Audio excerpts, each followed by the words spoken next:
Bem-vindo ao meu podcast intitulado Poder Mental, sua tecnologia espiritual, onde estudaremos como desenvolver plenamente nosso potencial mental saindo das dificuldades do mundo físico. O mundo inteiro busca desenvolver seu poder por meio do domínio das outras pessoas, desejando assim que elas trabalhem para nós. Nada está mais longe da verdade que este direcionamento das suas forças.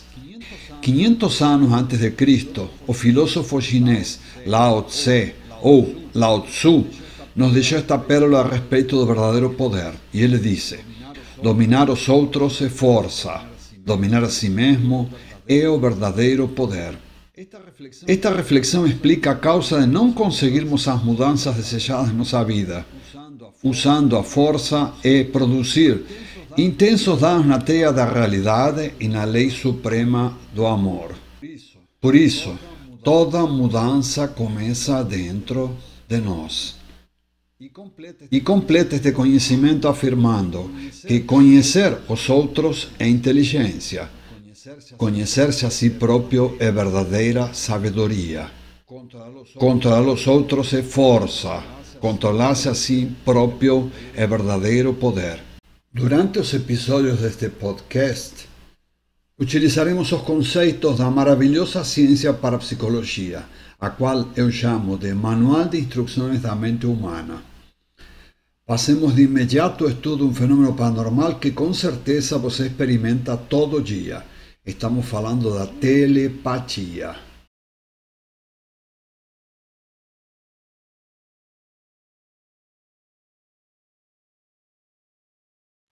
Já se perguntou por que em algumas ocasiões você conhece o estado de ânimo, o pensamento, ou está antecipando a presença de alguma pessoa ou alguma dificuldade? Por que será que alguns ideólogos dizem que as civilizações mais evoluídas não vão precisar se comunicar verbalmente, que a comunicação é apenas telepática? Será que tudo isto é real? Será que funciona realmente? É o que vamos fazer, vamos estudar aqui, se você me acompanhar ao longo deste vídeo. O que é então comunicação telepática ou comunicação intuitiva, ou também podemos chamá-la de comunicação subliminal? Vamos ver então de que o ser humano se comunica de várias maneiras. Existem diversas formas de comunicar-se, né? Pelas expressões do rosto, pelo olhar, pelos gestos, pelo tom da voz, pela palavra. 50% até aqui. E pela telepatia é o restante da comunicação. Com verdade profunda podemos saber de que todas as formas de expressão revelam algo de dentro de nós, do nosso interior. Sim. Cada vez que estamos nos comunicando telepaticamente com alguém, estamos revelando alguma coisa que está no nosso interior. E isso é muito mais frequente do que você imagina. Então vamos definir a comunicação telepática como um fenômeno paranormal. O que é um fenômeno paranormal? É tudo aquilo que a ciência não consegue comprovar pelo simples fato de não fazer parte do mundo material. Ou seja, são aquelas coisas invisíveis que não têm explicação, que não têm uma sustentação científica, que não pode ser comprovado, não pode ser repetido no laboratório, né? Então, a telepatia é um fenômeno paranormal de percepção extrasensorial. Veja a palavra. Percepção extrasensorial. É uma percepção além dos sentidos sensórios. Na telepatia se fazem presentes dois seres vivos, um emissor e um receptor. O emissor envia de forma consciente ou subconsciente uma mensagem, uma sensação, um sentimento. E o receptor capta a mensagem por uma espécie de sexto sentido. Desta forma, pode-se enviar mensagens telepaticamente através de pensamentos, sentimentos, emoções, imagens. Você vai conhecer ao longo deste vídeo como é que a gente realmente se comunica e recebe todas estas informações. O termo telepatia significa sensação à distância. Veja, não quer dizer palavra, mensagem, sensação, alguma coisa que se recebe sensorialmente à distância. Antigamente era chamado de transmissão de pensamento, hoje chamamos de telepatia.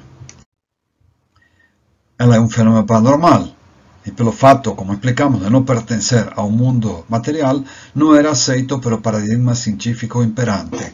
Mas você, que tem uma família, que tem um amigo, que tem uma esposa, um filho, sabe como estamos unidos telepaticamente.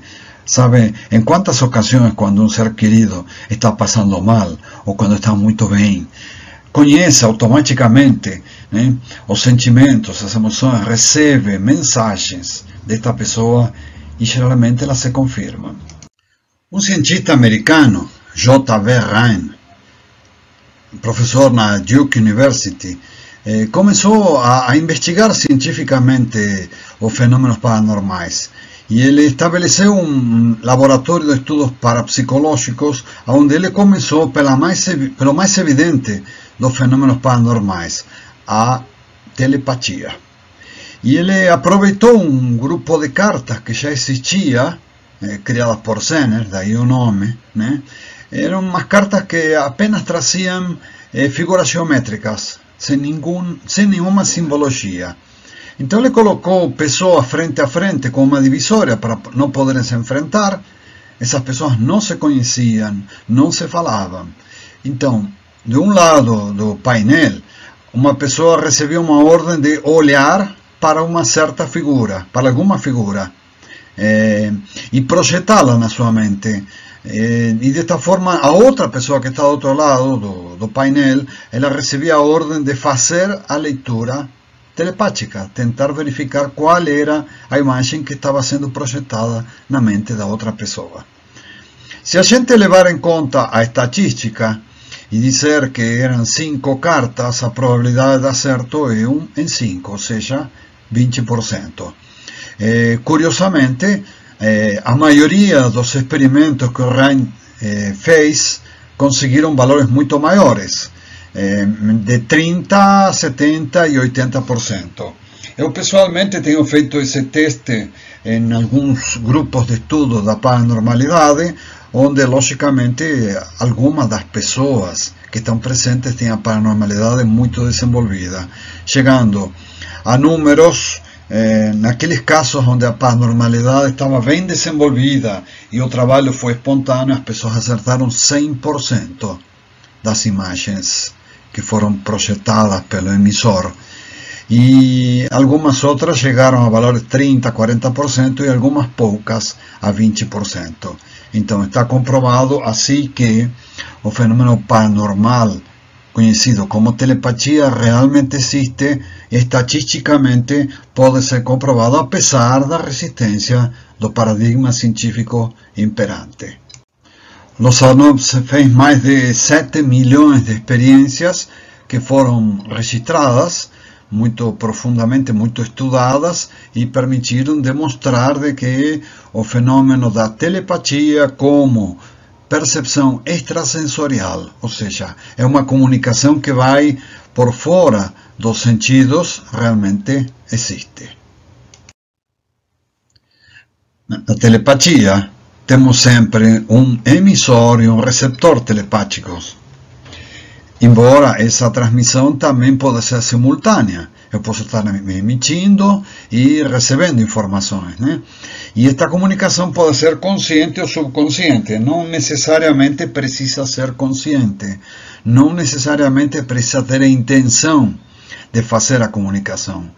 Na maioria dos casos, a comunicação é subconsciente, quer dizer, não existe uma intenção de fazer essa comunicação, mas ela acontece. Agora estamos na década de 60, em plena Guerra Fria. A Guerra Fria foi um movimento entre as duas grandes potências nucleares no mundo, que tinham um vasto arsenal nuclear disponível que poderia acabar com a vida no mundo. Então, era muito importante conhecer com antecedência os movimentos do inimigo. Desta forma, se o inimigo estivesse planejando um ataque, a outra parte poderia se antecipar e poderia deflagrar uma situação de destruição total, mas em todo caso a vingança estaria acontecendo. Então, nesses momentos, começa a se perceber a importância da telepatia, tentar entender o que estava acontecendo num certo lugar do mundo, o que os cientistas, os estrategas militares estavam pensando. Então nós temos dois grupos que trabalham muito claramente. Um deles, o grupo capitalista, o americano, adquire valiosas informações e não está disposto a entregá-las. Enquanto isso, do outro lado, do lado russo, os russos desfrutam dessas informações, mas as comunicam ao mundo. Então, num satélite da União Soviética, na Bulgária, o professor Lozanov, do Instituto de Sugestologia, ele demonstra que a telepatia subconsciente é uma realidade. E ele demonstra que os seres humanos se comunicam sem perceber isso conscientemente. Então ele diz que nas relações pessoais nos comunicamos 10% a nível consciente, fazendo uso dos sentidos, e o 90% restante é comunicação subconsciente. Isto explica diversas comprovações do poder da mente.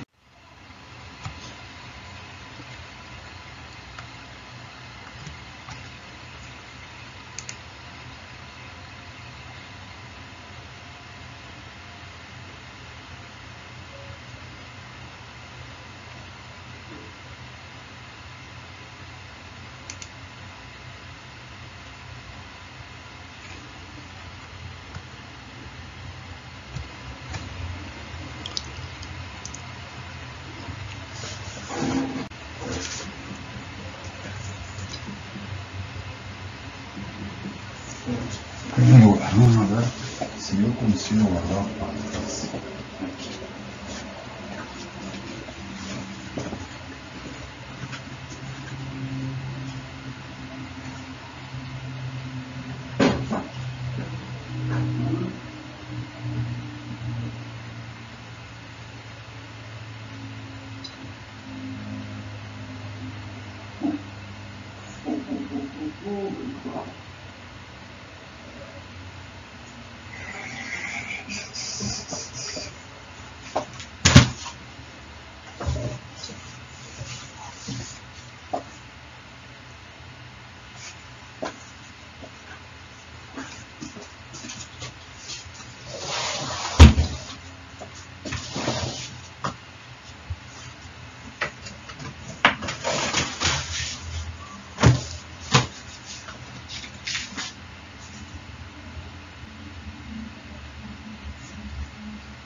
Com o apoio expresso de toda a diretoria da União Soviética naqueles estudos sobre a telepatia e a sua aplicação militar posterior, ele consegue facilmente acesso a escolas onde ele simula provas.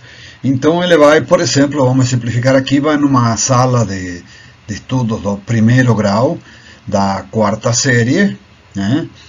Entra na sala e diz: alunos, eu que vou tomar a prova hoje. Eu que vou fazer esta prova e eu quero ver. Então começa a olhar para os alunos e percebe, ou comenta em todo caso, que eles parecem ser muito inteligentes. Então ele olha para a prova e pergunta para a professora: professora, que série é esta? Ela diz: quarta série. Ele diz: não, mas esta prova é de primeira série, está muito fácil. Ela diz: não, é uma prova realmente de quarta série. Então ele diz: alunos, eu quero que façam a prova e eu tenho certeza que vão muito bem, porque vocês realmente estão muito bem preparados e a prova está muito fácil. Nem precisamos dizer que todo mundo se dá muito bem nessa prova. E aí ele vai em outra série, numa quarta série, em outra sala, e pega a prova e diz: nossa, parece que vocês não dormiram bem esta noite, parece que vocês não estão bem. Professora, que série é esta? Esta é quarta. Não, mas esta prova aqui é da oitava série. Ela diz: não, é da quarta. Eu acho que tem alguma coisa errada, mas em todo caso, vamos fazer a prova, alunos? Vamos fazer. Então os alunos fazem a prova e a maioria deles leva bomba. Está demonstrado assim que o aluno torna-se aquilo que o professor pensa dele. Então reflita um pouco agora. Quais são as professoras na tua vida que mais te impactaram? Eu lembro claramente, as minhas professoras dos primeiros anos, tenho o rosto delas, a palavra delas ainda falando de mim.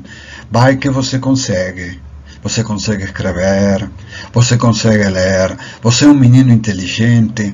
Então, elas me passaram de forma consciente e subconsciente, né, que eu era capaz. E eu acreditei e transformei isso em realidade. Sem dúvida que esta informação é uma verdadeira revolução do ensino, né? Então temos que preparar os professores para que eles focalizem nas potencialidades, nas capacidades do aluno e nunca nas incapacidades dele. E agora vem uma reflexão aqui. Se o aluno torna-se aquilo que o professor pensa dele, quem que é o primeiro professor na nossa vida? São nossos pais. Desta forma, o que nossos pais pensam de nós impacta muito a forma como nos sentimos, como vamos nos ver durante a vida. E também, se você tem um filho, pare de ver a parte negativa nele. Veja somente aquilo que é positivo para que ele se sinta muito melhor pela vida fora. Fenômenos comuns de telepatia. Vamos falar apenas alguns exemplos, né? Um dos mais elementares é um provérbio popular que diz: fala do diabo, aponta o rabo. Diz assim quando estamos falando de alguém e a pessoa aparece. Não é a pessoa que aparece porque falamos dela, sim, ao contrário. Falamos dela, lembramos dela porque captamos a sua aproximação, não de forma consciente. Ela poderia ter pensado em nós. Teríamos, no caso, uma comunicação telepática mais direta. Ou simplesmente teríamos captado sua aproximação numa comunicação em nível de subconsciente. E falar da pessoa teria sido uma reação automática do subconsciente. Então, por que lembramos da pessoa naquele momento? Outro provérbio popular é: tirou a palavra da minha boca. As duas pessoas parecem ter pensado a mesma coisa. Só que uma delas foi a primeira a falar. Então, não dá para definir qual dos dois pensou primeiro. Quem falou, quem pensou e quem captou. Né? O que importa é que temos aqui um fenômeno de sintonia telepática ou mental, comum entre pessoas que se sintonizam afetivamente ou que, pela convivência, aprenderam a vibrar na mesma frequência. Ocorrendo este fenômeno entre casais, pais e filhos, ou pessoas do mesmo grupo de trabalho, é bom sinal. Significa que há um bom nível de harmonia na comunicação interpessoal. E normalmente significa ainda que existe um bom nível de entendimento e compreensão entre as pessoas participantes do fenômeno. Outros exemplos. Você pensa ou fala de alguém, logo depois se encontra com a pessoa na rua. Pensa em alguém, o telefone toca e você pensa, é o Pedro. Atende o telefone e é o Pedro mesmo.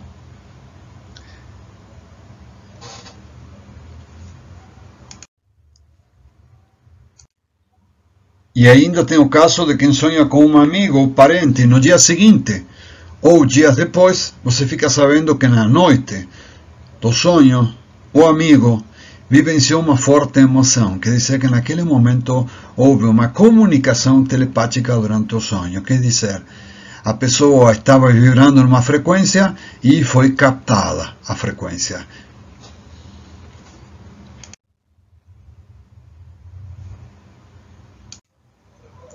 Percebe-se uma intensa harmonia no cosmos, na natureza, nas relações entre as pessoas. Tudo sugere harmonia. Enquanto a harmonia estiver regendo as vidas, não vamos gravar esses eventos. Agora, o que destoa da harmonia é registrado. Então, o que se insere na harmonia é normal, e o que quebra a harmonia destoa, chama mais atenção. Por isso, a telepatia com muita frequência registra fenômenos negativos, que são verdadeiros alertas de alguma coisa que está para acontecer. Existem 3 formas de desarmonia captadas pelo paranormal. A primeira é que capta telepaticamente que uma ou mais pessoas presentes estão em desarmonia consigo mesmas, mentalmente falando. Estão nervosas, angustiadas, deprimidas. É isso que acontece quando você entra em algum ambiente e você percebe claramente, não somente pelo rosto, sino pela vibração que está emanando dessas pessoas, que elas não estão bem. Esta vivência condiz plenamente com aquilo de que o nosso santo não bateu. Tem alguma pessoa com a qual eu não combino. Não me sinto confiante, não estou bem com ela. Tem alguma coisa que ela está me transmitindo telepaticamente, uma dificuldade, uma ansiedade, uma mágoa, alguma raiva, alguma coisa que me submete a vibrações mais densas e mais baixas que não são razoáveis, que não me sinto confiável de estar sentindo isso. É claro que a natureza dessas vibrações fica, a intensidade, não é a natureza, a intensidade dessas vibrações fica maior quando estas pessoas estão mais perto. Então, quando eu não estou no ambiente onde estão essas pessoas que me desarmonizam, né, eu me sinto melhor. E isso que acontece em muitas circunstâncias com os relacionamentos. Quando a pessoa, o colega, o marido, a mulher, o filho está distante, sentimos saudade, pois as qualidades se destacam e os defeitos se apagam. Agora, quando ela fica mais perto, aí vem uma desarmonia maior, que nos faz sentirmos nervosas, angustiadas, deprimidas.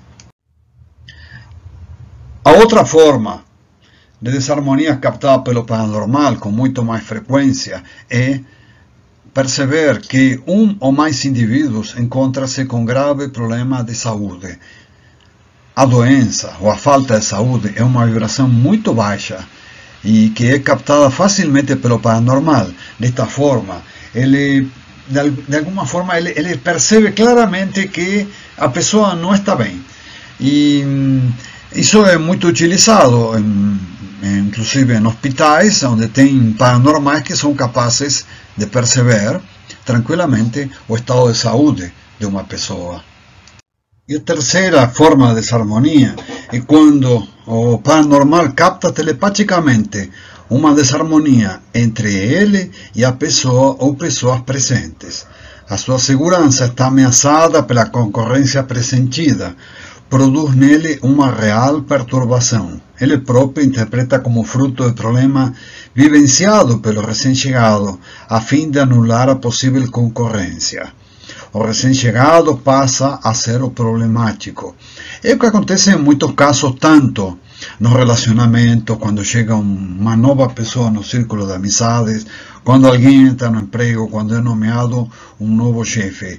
A ameaça que essa pessoa significa para o paranormal é captada telepaticamente e a pessoa automaticamente entende de que a causa do problema está na pessoa que está lhe afetando negativamente.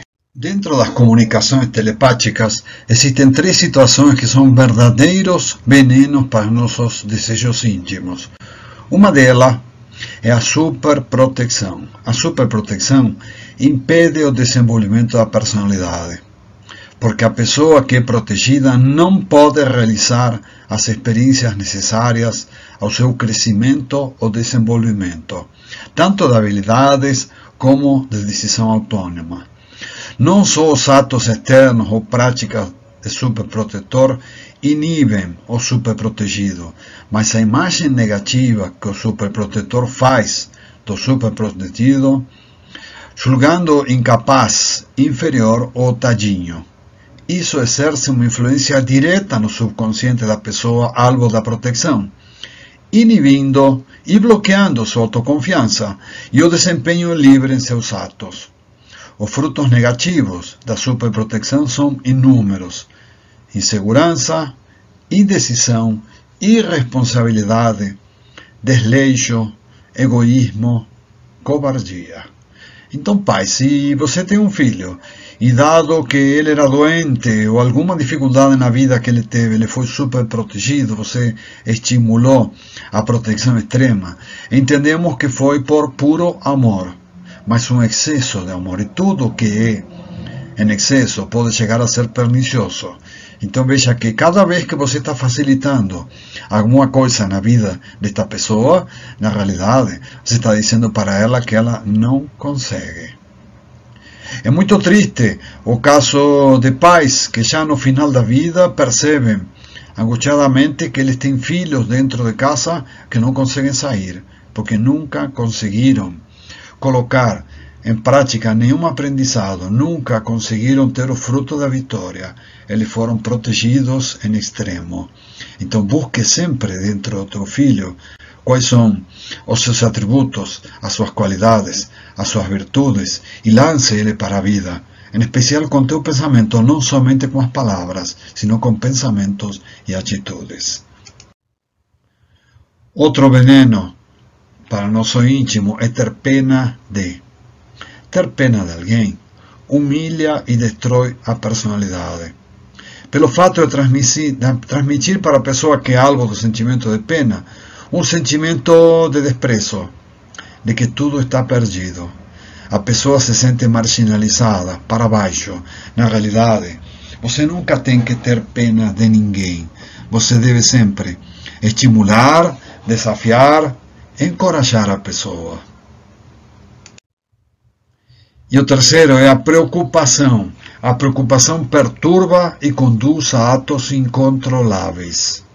Quando uma mãe está preocupada pelo seu filho, acaba perturbando não somente ela, sino também ao filho que é alvo da preocupação, pois existe uma forte comunicação telepática subconsciente. Por isso, mãe, se o teu filho tem que enfrentar um desafio, veja ele como um vencedor. Se ele tem que enfrentar uma prova, não fique pensando que ele vai ir mal na prova. Pensa que ele é capaz, que ele é competente, que ele está preparado. E você vai ver tranquilamente como ele vai se comportar nessa prova. No nosso consultório chegam por ocasiões mães preocupadíssimas com o desempenho escolar do filho. E a gente descobre de que na realidade é a própria mãe que não confia e acaba por meio da comunicação telepática subconsciente informando para o filho que ele não vai conseguir superar essa dificuldade. Então, mude a forma como você percebe teu filho, teu esposo, teu namorado, teu colega, teu funcionário, e você vai ver como as coisas passam a dar certo. E agora podemos analisar como funciona a relação telepática nos relacionamentos. E ela impacta as relações de pais para com os filhos e vice-versa.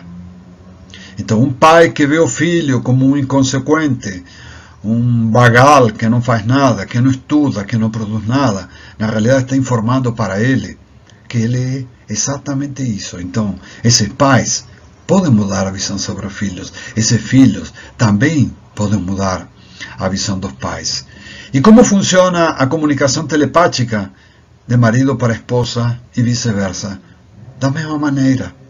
A forma como o marido vê a esposa tem um profundo impacto na comunicação telepática com ela, e ela se comportará exatamente como é vista. Então, se você acha que tua esposa não presta, ela vai se comportar dessa forma. E se você acha que ela é muito boa, você deposita toda a tua confiança nela, ela vai te corresponder a teus pensamentos. O mesmo se aplica entre os irmãos, com os vizinhos, do vendedor em relação ao comprador. Tem muita gente por aí que passa técnicas de vendas nas quais o vendedor domina o comprador, nada mais errado. Isso somente afasta o comprador. Na realidade, o vendedor tem que vender primeiro para si mesmo o produto, ver as qualidades, os benefícios, para que então o comprador perceba a realidade e consiga se entregar a este ato de compra. E já vimos de professor em relação ao aluno, o que conduz nosso estudo aqui a partir do professor Lozanov, que diz que o aluno torna-se aquilo que o professor pensa dele. Os seres humanos se comunicam telepaticamente com todos os seres vivos, muitos deles, inclusive com plantas. Eu vou contar o meu caso particular. Quando eu estou em casa e a minha esposa sai, eu não sei que hora ela está voltando, mas eu percebo que uns 10 minutos antes dela chegar, quando começa a estar mais por perto, meu cachorro começa a se agitar. De alguma forma, ele está se comunicando com ela e está preparando a festa que ele vai fazer para ela. Então, também podemos ver que a comunicação telepática subconsciente ocorre no mínimo num percentual de 90%. Por isso, aquilo que se pensa e sente em relação a alguém tem mais influência do que se fala. Então veja, o que recebemos numa comunicação não é o que se fala, sino o que realmente se pensa. E não adianta então dizer para alguém que eu confio na sua capacidade, se na realidade eu tenho uma desconfiança, pois sempre o que eu sinto é transmitido não somente pela linguagem textual e gestual, sino também pela telepática. A comunicação telepática nos relacionamentos explica que ante uma maior compreensão, menor perturbação. Quanto maior a compreensão dos fenômenos ou das manifestações, menor é o número de fenômenos ou manifestações perturbadoras ou negativas. Como a telepatia é o tipo de fenômeno mais conhecido, mesmo entre as camadas populares menos cultas, é a área da paranormalidade que menos assusta e a que menos produz manifestações perturbadoras e a que menos bloqueia. Então, compreendendo o outro, podemos harmonizar o relacionamento. Basicamente, se eu não julgo, eu não condeno. Esgota-se a ameaça. Então, a pessoa está junto comigo e ela percebe que há uma harmonia entre os dois. Isso esgota a ameaça, afasta o medo do outro, afasta a necessidade de defesa e ataque, e o encontro, então, pode ser livre e natural entre as pessoas da mesma família, entre os amantes, os namorados, entre pais e filhos. O estabelecimento de uma relação de harmonia com outras pessoas depende essencialmente da imagem mental que se tem da mesma. Então está no interior. Se tenho uma imagem de pai negativa, vou ter um relacionamento ruim com ele. Se tenho uma imagem de mãe negativa, vou ter um relacionamento ruim com o mãe e vou ter também dificuldade em ser mãe. Se tenho uma imagem de marido com dificuldades, vou ser um marido com dificuldades. Se a minha imagem de chefe é um chefe tirano que machuca as pessoas, eu vou passar essa percepção para as pessoas. A mesma coisa para a política, para a imagem do funcionário público, do que um negro. Né? Veja como os relacionamentos estão marcados pelas percepções interiores. Então, imaginar que um bandido vai se relacionar comigo é uma coisa muito forte. E a mesma coisa é com a imagem de deficiente físico ou mental. Então eu devo me harmonizar com todas essas pessoas para estar bem. Vamos falar agora de uma técnica bastante simples e muito boa, que tem grandes benefícios, que é usada na hipnose científica, é a hipnopedia, que é uma técnica que visa aproveitar a noite de sono da pessoa para melhorar alguma coisa, normalmente o aprendizado, trabalhando durante o sono para melhorar algum aspecto da vida. Está claro que deve ser usada eticamente, sempre para o bem comum, e não apenas para o interesse de quem a usa. Em muitos casos é usada para estudar durante a noite, então se colocam fitas. Hoje em dia se coloca YouTube com algum termo de conhecimento, a pessoa vai descansar e no dia seguinte percebe que ela fez um aprendizado diferente. E a ciência tem determinado que isto é real, que é um método eficaz que se aplica para estudos. O uso de gravações com informações está difundido hoje. Por que isto acontece? Porque na primeira hora do sono, quando acontece o sono REM, que significa Rapid Eye Movement, que é movimento voluntário dos olhos, são as pálpebras, é o momento do sono profundo, instante em que a mente subconsciente fica acessível. Este é um momento durante o qual nós podemos nos comunicar com as pessoas que estão com nós, mesmo aqui na frente ou à distância. É um momento que pode ser aproveitado pelos pais para estabelecer comunicação com o filho, para mostrar caminhos, superar dificuldades, enfim, conduzi-los pela vida. A fase REM é um estágio profundo do sono e sabemos que a criança permanece 90% do tempo que está dormindo na fase REM. Assim, ela facilita a comunicação. Esta condição está totalmente em sintonia com o conceito de hipnose. Hipnopedia, também chamada de Sleep Talk, consiste em ensinar o que for conveniente ao filho que se encontra em estado totalmente receptivo, hipnotizado. Para quem tem a capacidade de observar, pode verificar nos olhos a vibração produzida pelo movimento espontâneo, o REM, movimento rápido dos olhos. Algumas mais conversam suavemente ao ouvido do bebê, e se ele acordar, dizem: continue dormindo, enquanto a mãe fala algumas coisas boas para você. E outras dão comandos do tipo: se estiver me ouvindo, mexa teu bracinho. E veja, que melhor coisa para a mãe para a filha, que ter por perto a mãe ou o pai, em especial à noite. É um momento que pode se transformar numa experiência inesquecível.